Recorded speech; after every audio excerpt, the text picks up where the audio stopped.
Hi friends, welcome again to the Singer Studio.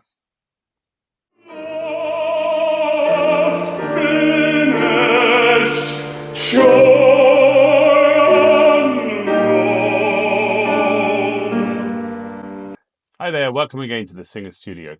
This is one of a series of videos that I'm making about the topic of singing. Not technically how to sing, you need a one-to-one teacher for that. Got a video coming soon, but all about the art of singing. This video is going to be very difficult to make because this is all opinion based, but I'm going to try to talk about musicality. What is music? Music, sounds, vibration, pitch. How do we make it beautiful? How do we work on our artistry so that we become far more interesting singers? A lot of what I'm talking about has been distilled from working with amazing, incredible musicians like Valery Gergiev, Rudolf Piano, watching the Leonard Bernstein lectures from the Juilliard School. So what I'm trying to get here is that you need to think about your music in a much deeper level. This is how I've thought about it. This has been my life's work. The last 30 odd years, I've spent as much time thinking about the music I sing and the structure of it and how to get every piece of emotion from it, as much time as I've spent on working on my voice, working on various elements of my voice with my technical teachers. When I was a student at the Guildhall School of Music and Drama in London in the 90s, the head of academic studies, a great man called Robin Bowman, would give our year group a lecture every week. And he said to all of us, singers and instrumentalists, that all the instrumentalists are trying to mirror, copy, imitate the human voice. And back then, of course, there's always been a sort of cat and dog divide between singers and instrumentalists, singers and musicians, they used to joke. And that upset the instrumentalists. So a violinist would say, I don't want to imitate the human voice. I want to imitate nothing. I'm a violinist. But they were wrong. All instrumentalists are trying to replicate the human voice. They're all trying to make their instruments sing. The early cave dwellers went from painting walls to creating stories to singing these stories, folk music. The human voice is the primary vessel for the carrying of emotions in our human world. And we should always think that it's not just the words that carry the emotions, but the underlying melody. Us singers have the advantage. We have melody and words. So I always start from the idea that the music for us has two parts. We have word phrasing and orchestral phrasing. Remember, these are my terms. Composers of vocal music, they generally start from the words. Not always, of course, but normally. They might read the text, read the libretto or the poem, and they react to it. The melodies that they choose will have inherent qualities of the words that they are trying to amplify through the melody. And I always think of this like a puzzle, like a crossword puzzle or a Sudoku. You have to work it out. You have to get as close as possible to the composer's intentions. It's a puzzle. You have to carefully analyze the music that is in front of you. There is this skeleton behind the music. I've got so much to say about this. I don't know if I can get it into one video. We have to phrase in an orchestral way so that we can bring this skeleton to life. We can put flesh on it. And the listener can then imagine what the words mean, even if they don't understand the words we're singing. To clarify this puzzle and present it to the listener in the easiest and simple way is impossible unless we understand that structure. Because we don't want the listener to come away from our performance and think, gosh, wasn't the singer good? And we want the listener to go away from our performance and think, wasn't that incredible music? The first time I met Placido Domingo, I said to him how wonderful he was. And he said, oh, isn't Verdi fantastic? Yeah, that's why he was a great singer, because he understood that he was interpreting great music. He was a vessel for the composer. That's it. I don't think I'm going to have time in this video to go into all of this, but let me just say this. You have melody, and you have harmony, and you have rhythm. All of these things matter to the composer, the person that wrote the music that you're about to sing. He or she chose a tempo. They chose a major or a minor key. They chose chordal progressions, harmonic structures. Let's start with melody. And as I said, this is going to be a very succinct introduction to this. The aim of this video is to get you to think and to start on your own journey, if you haven't started already, to work out your own structures and terms of music so that any music you sing can be referenced with what you've already sung. And so you start to build up this palette of expressive ideas, okay? Music, melody. It tends to go up and down in pitch. It tends to move up and down, but it's so much more. There are shapes in melodies, in tunes. There are directions.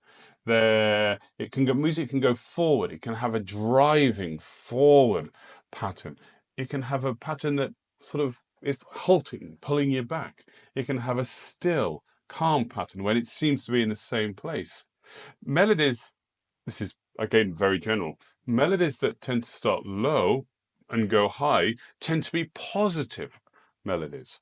Melodies that start high and fall low tend to be less positive melodies, more sad.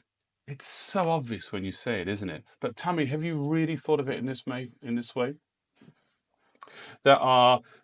There's music that can be spiky, that can jump up and down with sharp deviations and unpredictable intervals. They can be stressful. They can be mad. They can be music that goes round and round in circles. That has a sort of 3/4 ba ba ba ba ba ba ba ba. That can be a sort of insane music, as if someone is having a mental breakdown. Look, this is just a brief flavor of the shapes we can find in music. And I can't go into all of them, otherwise this video would be hours long. But whatever music you are singing next, look at it. Are there shapes? Does that shape hold an inherent emotional quality? Yeah, of course there are shapes. There are shapes in everything. Is there a refrain that keeps coming back with that inherent emotional quality? What can you do with that inherent emotional quality? Should you sing it the same every time to provide a reference point for the listener, or should you try to be different every time? These are the things we need to start thinking about. Similarly, music can be in a declamatory style. It can be not about singing. It can be trying to get close to the spoken word. The composer Hugo Wolf, for example, in his songs tried to be very declamatory because he loved poetry. So his music is more about trying to give a shape to the words that mimics the way one would speak those words. And then he put beautiful harmonies underneath. And by successfully zoning in on these shapes in the melody, we can unlock more doors into the inner intentions of the composer. And that is what we're about. Let's talk about tempo in the melody. As I said earlier, music can go forward and it can go back. It can remain static. The tempo of a piece of music shouldn't necessarily simply relate to the metronomic marking. Within a fast metronomic marking, you can still find a slow tempo. Within a fast metronomic marking, say dum, bum, bum, bum, you can still find a slow tempo. You can just double how often you're counting the beat. Well, not one in a bar, but one every 2 bars. So when people talk about tempo, it's not just about how fast or slow it is. It's about the intention of the music, the direction of the music. Again, a good singer can sing slightly behind the tempo, and then he's pulling the music back whilst not interfering with the tempo. And a good singer can sing slightly ahead of the beat. You can push the beat. These are things you need to know about, particularly if you're singing something like Mozart or something that isn't rubato based, when the tempo is more fixed, etc. But a good conductor will understand that and go with you. Music has a direction, or it doesn't. It stays the same. But you need to work it out because, as I said, we shouldn't be the singer that just sings loud and proud, parks and barks. We're thinking about these things on a deeper level now. Okay, harmony. The singer can make a thorough study of harmonic progressions. They can study their Bach chorales. They can understand how most popular music is only made up of 4 chords, and you can make YouTube videos and make millions talking about that. But we all know that, and it doesn't really matter. Music starts in a key, flats, sharps. That's its home base. Music goes away from that home base. It flirts with different homes. It modulates between different tonalities. But harmonic music in the Western structure has a key signature. We're not talking about atonalism or serialism here. We're talking about basic music. And if you think about that key signature, that home, as a place where you go from and come back to, then you can start to get an idea of how we can use harmony for our expressive purposes. Really important is cadencing. Bum, bum, ba, bum. Cadencing is how two chords relate to each other to basically cadence back to our home tonality. And it's so important as musicians, especially in non-serial, non-atonal Western music, to understand this. Look at the end of Tristan. Look at how Wagner delays that dominant chord for his emotional effect. Maybe I'll make a video about that because I love talking about that. Understanding cadences allows us to always lead the listener through the piece of music. If we're not really strong with our ability to cadence, then the listener can feel a little bit cast adrift. Where is he or she singing? Where are we going? But when you know where your home is instinctively, beyond the technical, beyond understanding how Bach chorales work, etc., then you can lead the listener through that silver thread and guide them through the song. Remember, if your listener feels that they can't follow what you're doing, then they start to look out the window, look at their watch, pick up the phone, get bored. It's your job as the performer to lead that listener, lead the listener through the music, through the piece, and not break that silver thread between you and them. And understanding how harmony works is really, really important. Okay, so the words, we haven't talked about them yet. And I'm going to make probably lots of videos about words because words are the most, in my opinion, words are the most important thing about being a singer. Words. We sing words. We tell stories. As I said, I'm going to talk about this a lot in a future video, but let's have a little introduction. When I get a piece of music, a new piece of music to sing, I always start with the words. I read the words through. I translate them if I don't understand the language I'm singing in thoroughly. I speak them until my tongue, my lips, my mouth shape feel very, very comfortable singing and speaking and declaiming those words. I look at the vowels and the consonants. I study potential diphthongs, double consonants, phrasal doublings. I look for colors and shapes in the words. The words are beautiful tools. A word in itself has a single meaning, an entity that can be multiplied to have many, many meanings. There are beginnings, middles, and ends of words. Just because we speak the language often that we're singing in doesn't mean that we sing on autopilot. We then try to blend them into the melody. We then try to use the words for expressive device. We understand that words have an onomatopoeic quality. The English word kiss. If I sing kiss, I can use my S in a way with my lips that would imply that I'm blowing a kiss. I could just say kiss. Doesn't mean anything. You get the meaning of the word, but I'm not giving you any help by the way that I'm shaping and phrasing that word. I remember Leonard Bernstein talked about why most Western languages, the word for the female parent begins with an M. Well, the baby looks up to the mother's breast, sees the nipple, and goes, ma, ma, for the nipple to suckle the milk. And thus, mummy, mama, madre, mutter, matka. All these European languages start with an M for the word mother. So it's not by accident that words come about. Words are amazing things, and too many of us just sing them. We study a foreign language and we think we're good enough because we've learned that double consonants in Italian have a slight break. And then we hear something that vowels can be open or closed, but we don't want to bother with that. We're too busy singing high notes. Well, we should bother with that.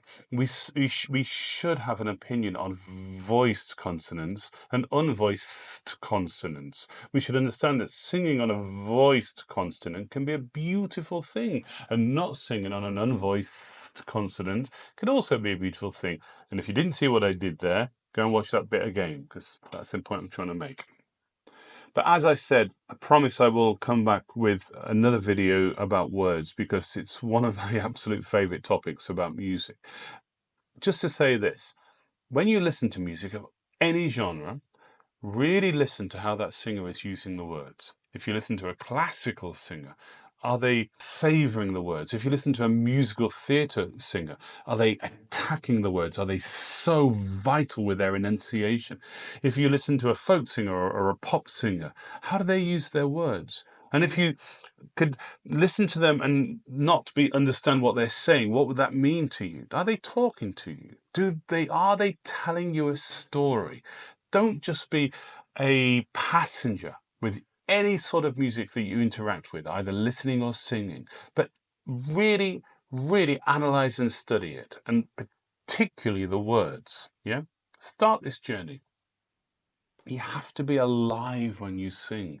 Most of us sing because we have more to say than if we would just speak. Singing is an amplification of speaking. So therefore, when we sing, we are normally in an amplified emotional state. And you can hear what I'm doing now. I'm trying to get this point over. So I'm pushing my words and I'm having this stoppage on the consonants, because remember, that's all a consonant is. A consonant is literally just a stoppage of sound. Yeah.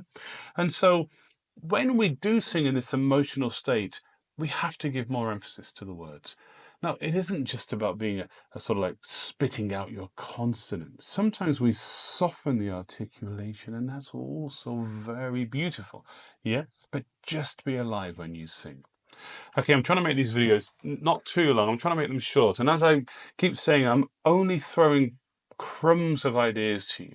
The overall point is to be an alive, thinking singer, yeah? So if you have anything more to say, if you have any more ideas, I personally would love to hear them. I'm constantly on a journey to discover more about this amazing art form. So please comment down below. Please find this Facebook group. I'm going to really push that and try to get people involved and start discussions. If you want to get in touch with me and talk to me about anything, find me on the Facebook group.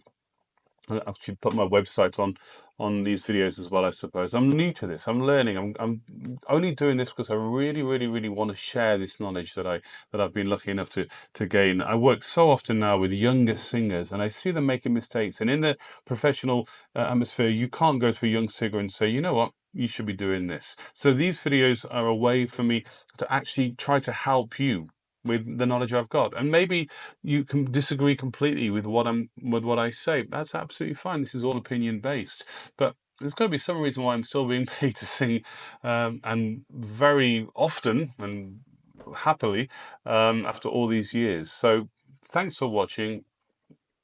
Get involved. See you in the next video.